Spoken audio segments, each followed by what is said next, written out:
sa kennel. So, binabantayan ko lang to si Cotton. Oras na para painumin natin ng malunggay syrup.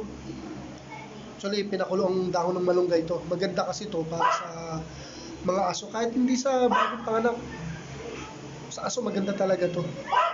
Healthy to para sa kanila. Eh, lalo na dito, dahil bagong panganak, mas maganda sa kanya to. Kaya, regular ko siyang pinaiinom na ito. Tignan natin kung paano ko gawin.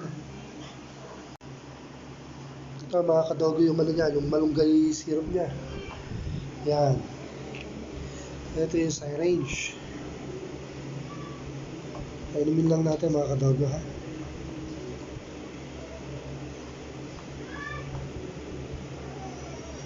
Limang ganito ang papainom ko dyan. 5 lagi yan.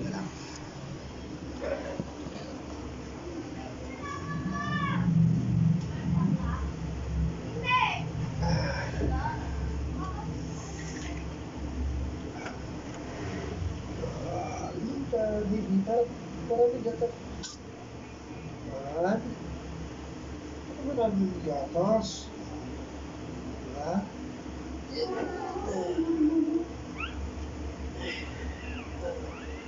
Galing-galing mong nanay. Hindi mo nababayaan ng mga baby mo.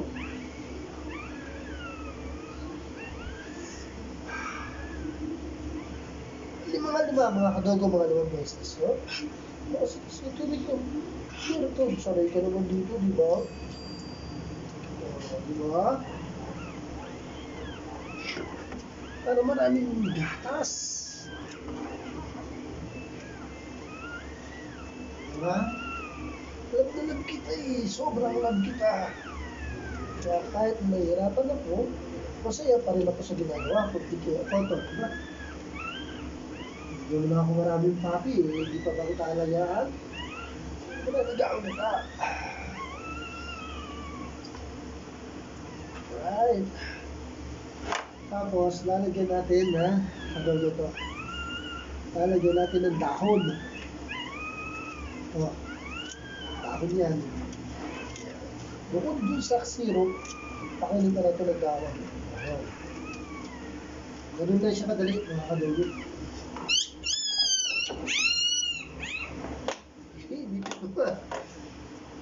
Be a good girl, ha?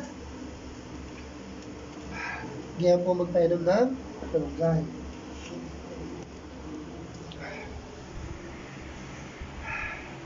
See you next time, mga kadogo. Thanks for watching, mga kadogo.